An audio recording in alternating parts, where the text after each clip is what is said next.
a moment that felt like the beginning of something truly special. It was a casual get-together, filled with laughter and music.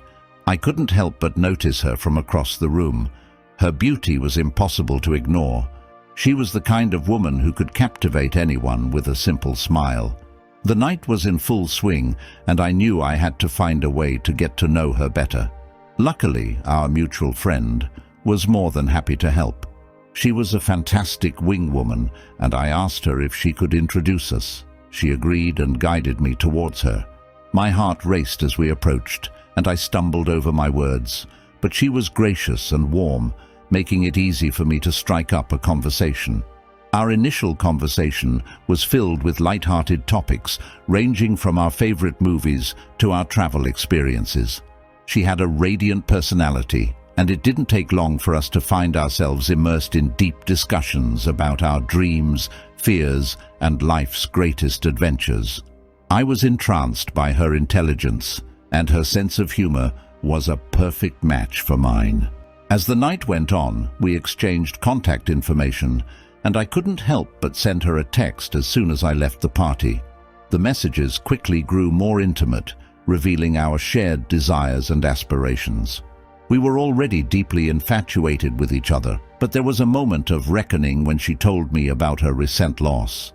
Her husband had passed away just 6 months ago, and she had a 3-year-old son. I was stunned by the news, and for a moment, uncertainty clouded my mind. I had always heard that getting involved with a single mom could be complicated, but her situation was unique. She had been married and had lost her husband, leaving her to navigate life as a single mother. Her beauty and the connection we shared were too precious to let slip away, so I decided to continue our flirtatious conversations. We eventually decided to go on a date, which felt like the next logical step in our blossoming relationship. After our date, I took her home for the night, and that's when our friends with benefits arrangement began. We both craved each other's company, and the chemistry between us was undeniable. Months passed, and our bond continued to deepen. We decided to officially become a couple, despite the complexities of her situation. I felt a connection not only with her, but also with her son. It was as if I was meant to step into the role her late husband had left behind, a thought that seemed absurd, but felt strangely right at the time. As we got to know each other's families, we attended family events together, making introductions and weaving our lives together. I felt welcomed in her family, and she in mine. Our connection grew stronger with every passing day. I got to know her son, and my affection for him grew, making me feel even more connected to her. In the midst of it all, I thought that I had found a woman who possessed all the qualities of a traditional wife: caring, loving, and nurturing. Our love story was far from conventional, but it was uniquely ours, and I wouldn't have had it any other way. My life was a whirlwind of responsibilities. I was a part owner of my business, which meant long hours and significant travel, consuming nearly 30% of my time. Socializing had taken a back seat, and that's how I found myself in a relationship with her. I didn't have the luxury of dating often, so when I found a beautiful woman like her, I felt compelled to make her mine, believing that I couldn't do better. She worked as a receptionist at an accounting firm, making significantly less than me, and I didn't hesitate to shower her and her son with gifts and cover her rent when she struggled to make ends meet. It was a challenging situation at times, but I was more than willing to support her. After a year of dating, I thought she checked all the boxes of what I wanted in a partner. With no hesitation, I decided to propose to her, and it was a moment of pure joy. Prior to our marriage, I had purchased a house in my name, and as I co-own a business with my partners, it was necessary for each of us to sign a robust prenuptial agreement to safeguard our business interests. She willingly signed the prenup, and we subsequently tied the knot.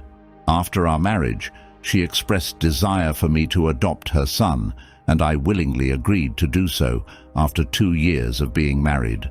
I saw no issue with this arrangement, given the strong bond I had formed with the child.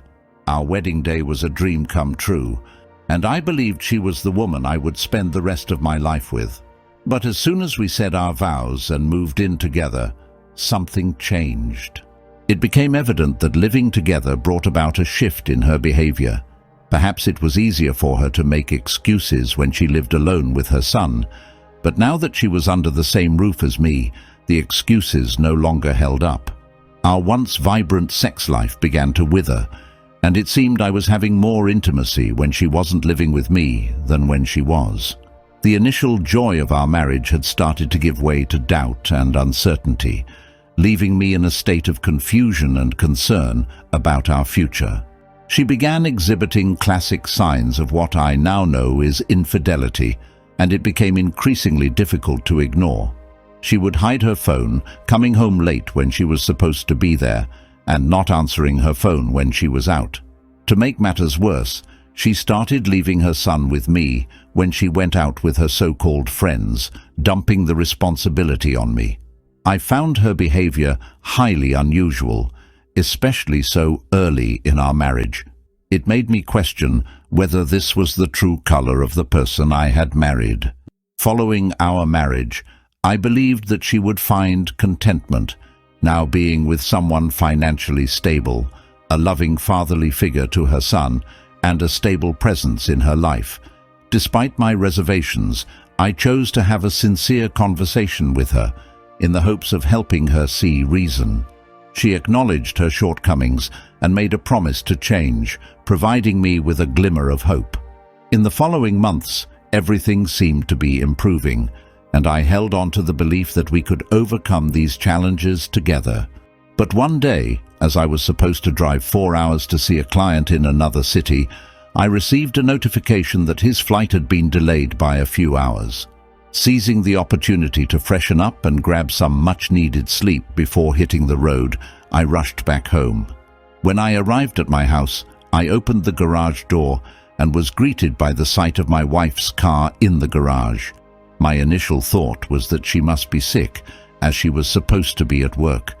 But as I stepped into the living room, I noticed something was amiss. My beloved lazy boy chair and the table next to it were pushed out of position, and I was certain they hadn't been that way when I left home that morning. Confusion quickly turned into concern, and my heart pounded as I made my way to the bedroom. There, I saw my wife lying on the bed, seemingly pretending to be asleep. The atmosphere in the room was heavy with tension, and there was an unmistakable scent of intimacy lingering in the air. It didn't take long for me to piece everything together: the displaced furniture, her unexpected presence at home when she should have been at work, and the telltale aroma in the room. I knew in that moment that she had just been with another man in our house, and I had almost caught her in the act. My emotions were a tumultuous mix of devastation, anger, and disbelief. She continued to feign sleep as I stood there, seething with a storm of emotions. Although I felt the urge to confront her with the intensity of my emotions, I forced myself to remain calm. I approached her and gently asked if she was okay. She opened her eyes and mumbled about having a headache.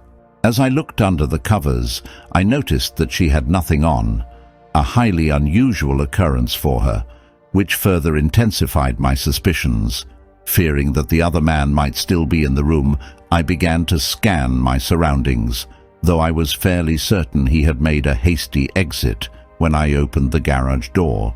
My wife, on the other hand, seemed oddly curious about my actions, repeatedly asking me who and what I was looking for. Her nervousness only served to further convince me that she was aware of my suspicions and had been caught in a compromising situation. As my wife excused herself to the bathroom, I sat on the bed, my heart heavy with the weight of the undeniable truth. For some reason, I decided to pull back the covers on the bed, and my eyes fell on an unmistakable stain, one that revealed the painful reality of what had transpired. It was an X stain on our bed, a cruel reminder of infidelity right in our matrimonial bed. The shock and devastation that coursed through me were overwhelming, and I struggled to comprehend the magnitude of what had just happened. Years of experience as a salesman had taught me patience and how to remain composed in the face of adversity. Despite the overwhelming heartbreak I felt, I knew that revealing my emotions wouldn't help the situation. At that moment, I understood that I had been played. The woman I had believed to be my loving wife had never truly cared for me. She had been using me for her own desires and pleasure. Then she emerged from the bathroom, casually combing her hair with a towel, and inquired why I was home early. Just moments before, she had been feigning illness with a headache, and now she strolled around the room, acting as though nothing had happened. Her audacity left me speechless, considering that I had nearly caught her in an act of infidelity in our marital bed while she was supposed to be at work. I couldn't bring myself to respond to her questions. Instead, I got up and walked away, with her trailing behind me, persistently asking me what I was doing in our own home. I knew that I couldn't accuse her of anything without concrete evidence, as previous arguments with her had taught me that confrontation led nowhere unless I had undeniable proof.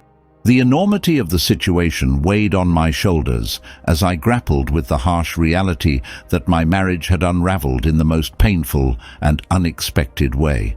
After the unsettling encounter at home, my wife seemed aware of my anger, but remained oblivious to its cause. I climbed into my car, rejoining the road with a heavy heart and a racing mind. The 4-hour drive back was the shortest I'd ever experienced, as I was consumed by my thoughts and emotions.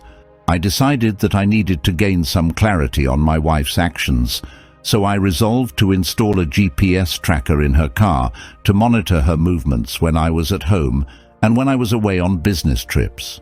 As a growing sense of distrust festered, as I knew she was hiding something from me. To complicate matters further, when I arrived in the town to meet my client, I received a text message from my wife expressing her anger that I had left home in a silent fury. I saw through her attempt to use reverse psychology on me, and the realization only fueled my own frustration and suspicion. Determined to uncover the truth, I ordered a GPS tracker and had it discreetly installed in her car during the night. As I monitored her movements, I noticed a pattern. On occasion, she would drive home from work during her lunch hours, spending 2 to 3 hours at home before returning to work. This behavior raised questions, as it seemed unusual for someone with a full-time job. I also observed that while I was at home taking care of her son, she would sometimes drive to a hotel when she claimed to be going to see her friends.